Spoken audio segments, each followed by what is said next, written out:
Bismillahirrahmanirrahim. Kenapa kita harus infak?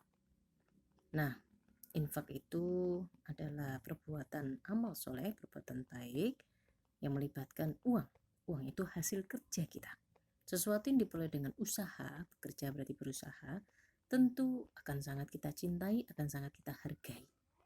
Ya, penghargaan kita kepada uang, rasa cinta kepada uang, bisa menghalangi kita untuk berinfak. Disitulah pentingnya kenapa kita harus berinfak dan kenapa infak itu menjadi amal yang sangat utama. Itu kan hasil kerjaku, hasil kerja kerasku, terserah aku mau ngapa-ngapain. Aku berhak, aku punya hak penuh pada uangku. Jelas, itu hak penuh. Hak penuh setiap orang, hak bebas setiap orang. Nah, kita cinta uang atau kita cinta sama Allah. Kita menghargai uang atau kita butuh dengan rahmatnya Allah, dengan ampunannya, dengan taufiknya, dengan hidayahnya. Apa hubungannya? Disangkal atau tidak, diakui atau tidak, sebuah kenyataan bahwasanya hidup ini adalah milik Allah, sebuah kenyataan bahwasanya Allah itu adalah Tuhan kita, maka kita sangat membutuhkan ampunan, rahmat, dan sebagai apapun istilahnya itu. Nah, dalam hidup ini, karena hidup itu diuji dan dicoba, hidup akan membawakan kita banyak hal. Ada banyak momen di mana kita ingin meledak jantungnya, kita ingin copot jantungnya. Ada keadaan di mana kita berpikir tentang sebaiknya mati dan sebagainya. Ada keadaan di mana kita terbawa arus yang begitu berat, begitu keras, dan kita tidak bisa ngapa-ngapain. Di atas ilmu ada yang disebut dengan bisa melakukan, bisa memilih mana yang seharusnya dipilih, yang baik yang harus kita pilih. Kita sudah tahu ini, tapi kita tidak bisa melakukan. Kenapa?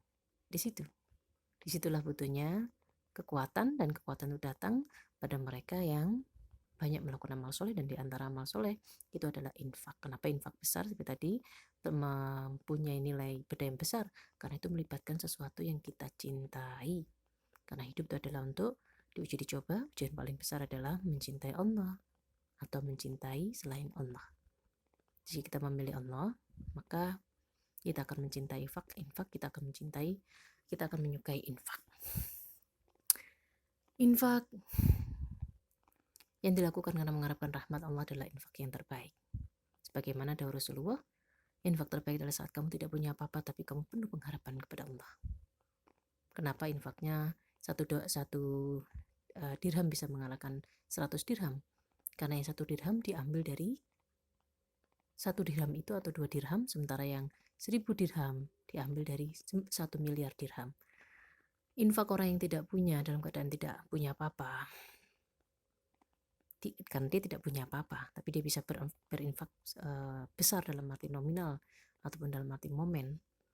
Sementara itu, karena itu dulu sahabat bingung gimana caranya mengejar amal solehnya orang-orang beriman yang kaya, enak sekali kaya, kemudian suka berinfak, cinta berinfak. Loh, kita apa terusan ibadahnya itu? Subhanallah, karena Allah Maha Adil ya, lebih mengetahui segala sesuatunya dari kita. Makanya Allah yang mengetahui balasan paling adil, karena Allah yang tahu timbangan paling adil ya. Jadi mau infak atau tidak itu urusan kita, urusan masing-masing. Jika kita mau mengakui bahwasanya kita butuh kekuatan untuk bertindak, maka kekuatan itu datang dari amal soleh. Di antara amal soleh adalah infak. Uang itu sama-sama habis, uang itu sama-sama kita keluarkan untuk hal-hal yang kita sukai dengan yang kita keluarkan karena kita mengharapkan ampunan dan rahmat Allah. Mana yang lebih baik? Balasan Allah itu sangat cepat, sangat dekat, dan balasan Allah itu luar biasa, multidimensi. Jika kita sekarang ada di dimensi kehidupan fana dunia, maka akan ada kehidupan abadi, yaitu di akhirat. Jadi karena hidup adalah cobaan, dari setiap cobaan yang diminta adalah kita memilih yang baik. Kita akan mampu memilih yang baik hanya kita melakukan amal soleh yang banyak. Infak itu di antara amal soleh itu. Mengharapkan rahmat Allah adalah hal terbaik yang harus dilakukan oleh seorang muslim. Dengan keadaan seperti sekarang, hidup yang semakin luar biasa, berorientasi materi, seolah-olah hidup menjadi sesuatu yang membingungkan, yang tidak nyata. Sebagaimana dawuh Rasulullah, suatu saat orang itu akan bingung.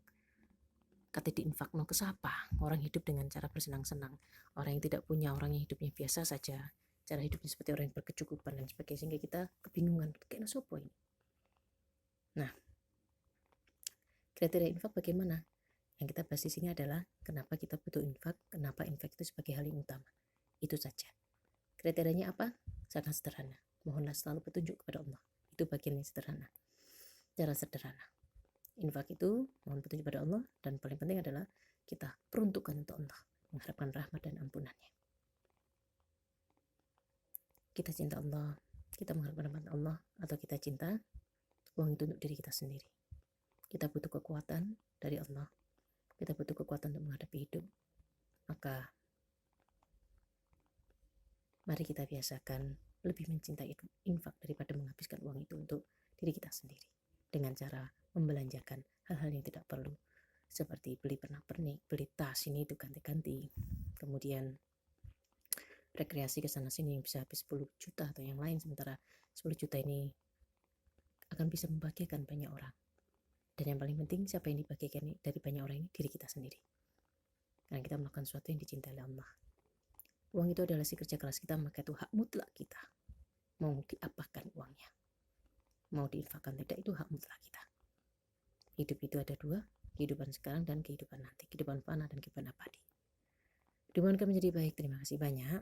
Hanya bagi yang percaya pada kehidupan abadi, adanya kehidupan abadi, bagi yang selalu ingat, maka apa yang disampaikan ini menjadi masuk akal. Assalamualaikum warahmatullahi wabarakatuh.